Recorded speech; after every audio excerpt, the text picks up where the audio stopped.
Salve, salve, bom dia, boa tarde, boa noite, boa madrugada e boas energias.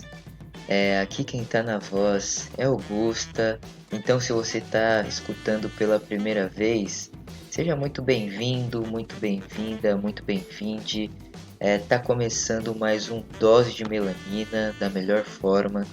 E antes de começar qualquer coisa, é importante sempre a gente ressaltar os nossos recadinhos, que é o famoso, né, para a gente ter esse contato maior com os nossos ouvintes e fazer sempre esse algoritmo girar da melhor forma, que é não se esqueçam, para quem está escutando aí, de fortalecer tanto na nossa página do Instagram, do Twitter, porque a gente está lá como dose underline de underline melanina.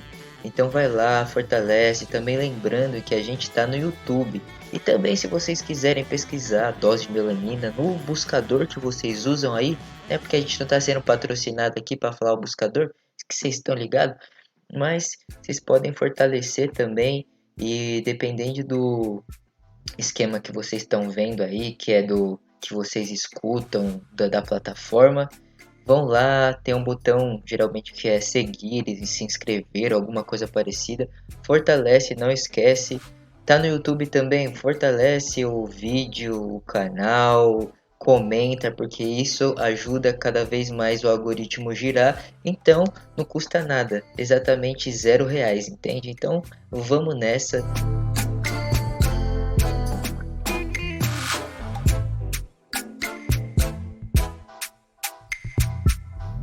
E hoje, talvez dando continuidade à nossa série de principalmente assuntos relacionados com o continente africano antes da colonização.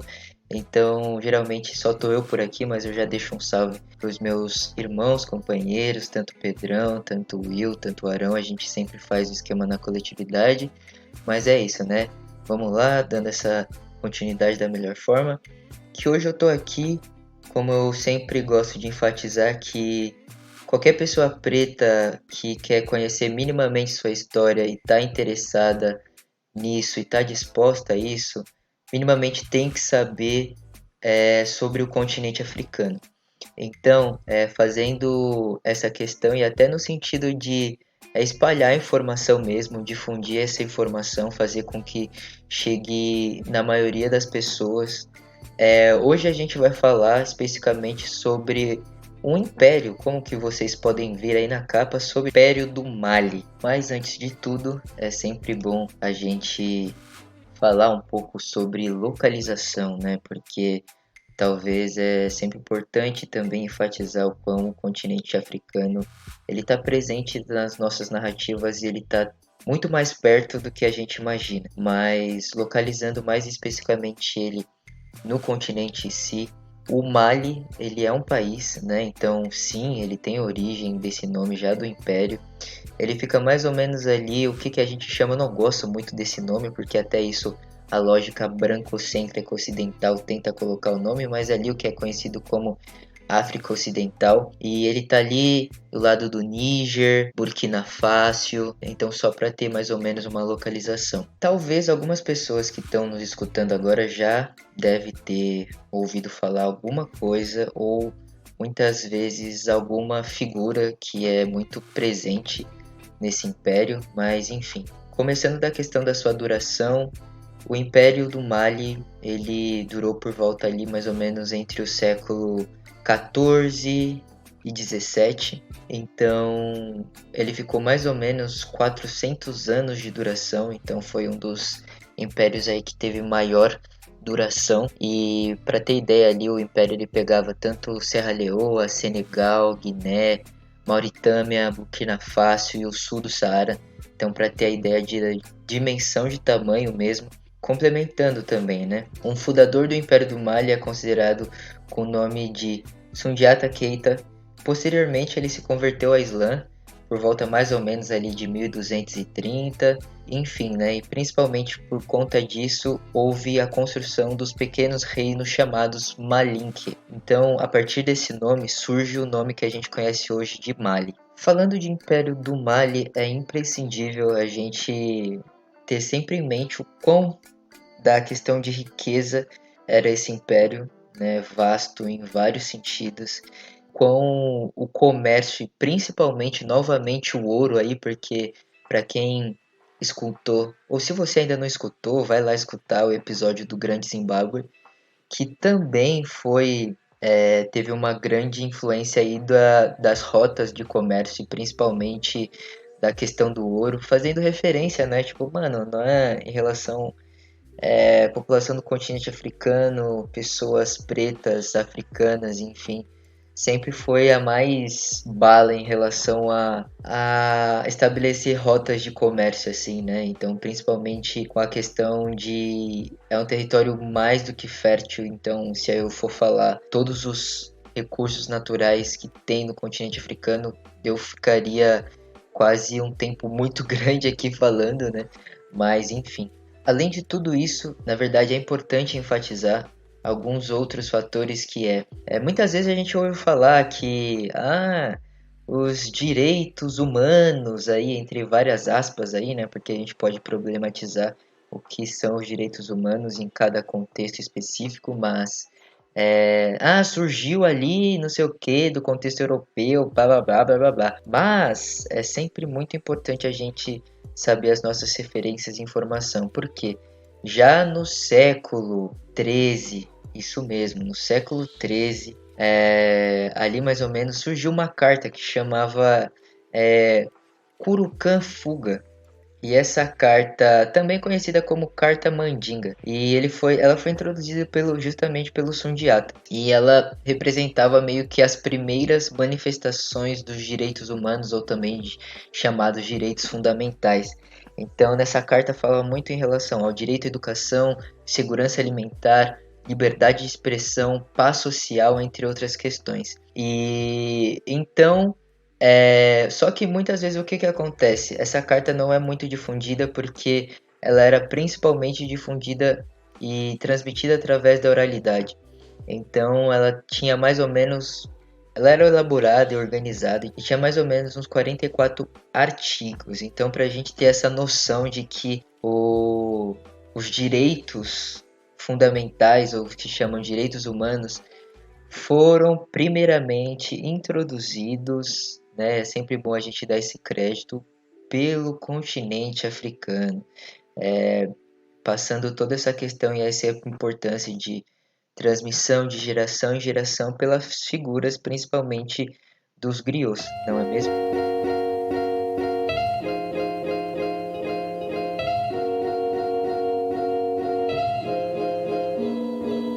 Talvez agora também uma das mais importantes figuras do Império do Mali seja o sucessor do Sundiata, que é o Mansa Musa.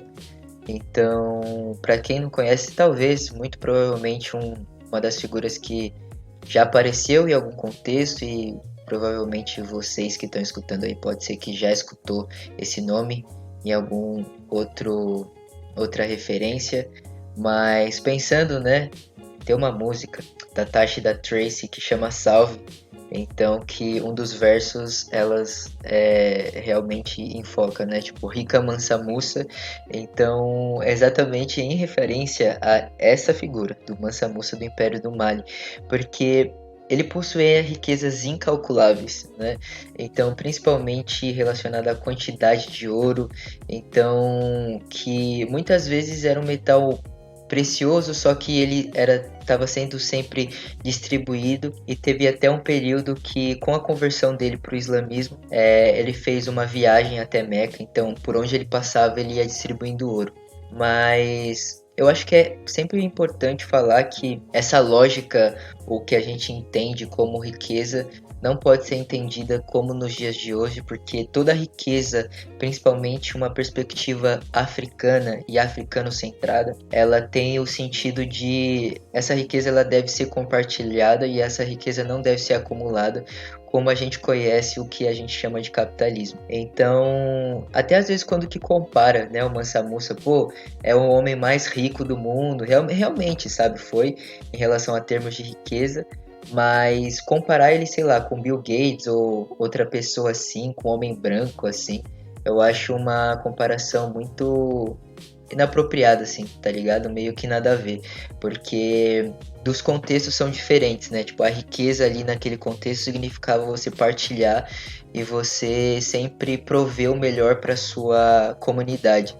E hoje em dia não é bem isso que acontece, principalmente, né, nessa perspectiva ocidental brancocêntrica que a gente está introduzindo. O Império do Mali, além de ser um dos mais duradouros, um dos mais que a gente pode falar das riquezas, mas principalmente da riqueza nesse sentido de compartilhar riquezas. Tem sempre elementos arquitetônicos que são bem relevantes de ser falado, porque tem um aspecto muito interessante que sempre é falado, né? Onde surgiram as primeiras universidades ou alguma coisa do tipo, sempre é colocado mais uma vez o cenário europeu. Mas, no entanto, relatos, né, muitas evidências de que ali, principalmente na cidade de Timbuktu, ou também chamada de Tombuktu, depende da língua que faz referência.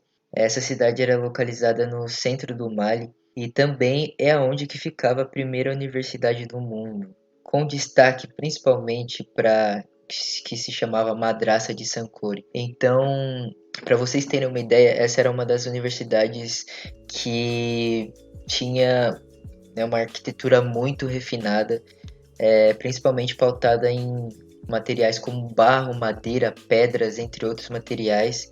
Até hoje, né, nos dias atuais, quem tiver essa possibilidade no Mali dá para ver, tem essa construção ainda, então vale muito a pena essa referência, essa menção. Mas também, além de tudo isso, existia uma grande biblioteca, né? Onde tinha várias referências, principalmente, lógico, mas pautada na questão do islamismo, mas principalmente era uma referência no mundo ali, né? Então, considerada uma das maiores bibliotecas que surgiram e mais organizadas do mundo ali, se localizava no continente africano, mais especificamente ali no Império do Mali. Bom, enfim, eu acho que eu já vou caminhando um pouco para o final, mas é para meio que dar um gostinho mesmo para vocês desse sentido, e eu também convido muita gente, principalmente pessoas pretas que estão escutando, a pesquisar cada vez mais sobre o Império do Mali, especificamente agora, mas a questão das narrativas e das perspectivas antes do contexto da colonização, porque tem muita falsificação europeia aí, então a gente tem que tomar muito cuidado com isso. E a gente sempre tem que lembrar que primeira civilização, onde que aconteceu? Continente africano. Primeiras obras arquitetônicas, onde que aconteceu? Continente africano. Primeiras principais riquezas, onde que aconteceu? Continente africano. Então, sempre a gente ter essa referência mesmo, de estabelecer as nossas raízes e de considerar o continente africano um dos lugares mais ricos e férteis do mundo.